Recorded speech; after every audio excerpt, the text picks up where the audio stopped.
Firstly, last year was almost a disaster because of the incredibly dry season we had. And, we are in a drying climate, much to the surprise of what we're seeing here today. Dry is more the norm now than it was 20 or 30 years ago. So we did have quite a few challenges to ensure we had a good result. Probably the first challenge that we had to overcome, well, the first challenge was the blue gum coppiced, but that was quite a simple process, and we had a very good contractor with a very good machine, that an excavator that with a hot saw cuts the coppice off at the stump height, and then at the same instant he presses a button which has a spray nozzle on the head of the hot saw and sprays the stump with the herbicide.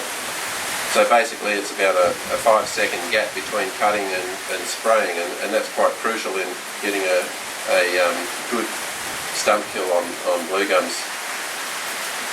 But the first real challenge was the spacement, and with pines it's quite important to maintain a relatively square pattern in your planting, and to minimise the gaps between your rows in particular, because later on in the rotation there will be whole row extraction and thinning processes, and if we left it at 5 metres, then those gaps become 10 metres when you take a whole row out, and then the branching will affect the value of the timber at the end of the day.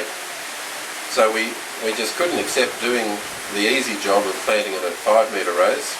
We had to come up with something better, and the accepted wisdom for pine generally is a 3 metre row, and we thought we could do it. But when we got the mounding machine on site, we quickly worked out that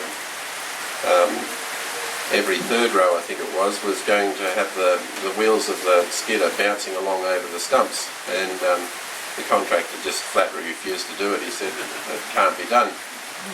So yeah, so then the only fallback we had to bring the 5 metres in closer was to do a mound on the interrow, which we knew completely cut out our access for traversing the property as the plantation grew. But anyway, we accepted that limitation because of the importance of getting our espacement correct. So then the next step is the weed control, pre-plant weed control. Now it doesn't matter if you're planting pines, blue gums, wheat, apples or anything. If you don't get your weed control right, you're not going to get your optimal return on your crop. So weed control is an absolute must.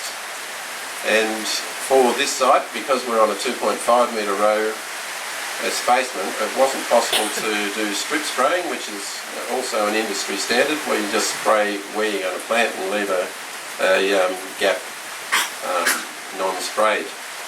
So broad spray was the only option we had, and because of the very large mounds and the fact that we needed to straddle the mounds, we couldn't drive between the mounds, we needed a machine with a massively high clearance, and there was only the one contractor that we knew of that was capable of that, and that was Glenn Yates, based up in Collie, with a skidder mounted spray unit. So we got over the property with relatively little fuss on the spraying, and we were ready to plant in early June, and then we were ready to plant in late June, we were ready to plant in early July, and we were ready to plant mid-July, and we were getting sunburned instead of bogged, which was very, very frustrating. And the whole industry was sitting around twiddling its thumbs going, right, we've got to pull the trigger, the winter's coming and going, and no seedlings are going in. And we had a rainfall event in late July, about the 20th of July, that was good enough to drop 50, 60, 70 mils on the rest of the southwest region, and I think we got 22 mils if we were lucky here, and we're going, bugger. But 22 mils was at that stage we figured was as good as it was going to get. And so we pulled the trigger and said, we'll get these seedlings in the ground. But we did have a concern that the New Zealand stock was selected over many years in a very, very moist and soft climate of New Zealand. And so on that basis we've planted the New Zealand stock on the eastern and southern facing slopes, and we've kept the Australian stock for the northern and western facing slopes where the daily temperature extremes will be slightly harsher. Not that much, but maybe a bit harsher. And then we watched the ryegrass and other weeds slowly at first come back, and they certainly came back on the tops of the mounds, but didn't come back on the sides of the mounds. So that was quite a good plus for us, that the immediate weed competition wasn't where we planted the pine seedlings in most areas. Now, because we planted in the gutters, that meant that we couldn't straddle the mound anymore to use the skidder to go and do an overspray, and so we watched the grass get bigger and bigger, and I was very fortunate that we were able to secure this helicopter for a weevil, a multi-proppy weevil control activity that we were doing for another of our clients. And so because we had the helicopter in the region, we were able to bring it in, and we were able to achieve in 1 or 2 hours what would have normally taken up to a week or 10 days.